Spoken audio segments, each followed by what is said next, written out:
ইরানের ৬টি বিমানবন্দরে বিমান হামলা চালিয়েছে ইসরায়েল। ইসরায়েলি সেনাবাহিনী জানিয়েছে তারা সোমবার পশ্চিম, পূর্ব এবং মধ্য ইরানের কমপক্ষে ৬টি বিমানবন্দরে বিমান হামলা চালিয়েছে।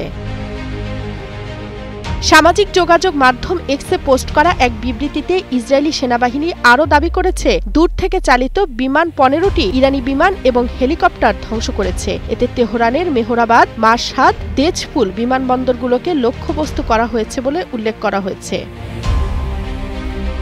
এক্স পোস্টে আরও বলা হয়েছে, এই হামলায় রানওয়ে, ভূগর্ভস্থ বাংকার, একটি জ্বালানি ভর্তি বিমান এবং ইরানি সরকারের F-14, F-5 এবং AH-1 বিমান ক্ষতিগ্রস্ত হয়েছে।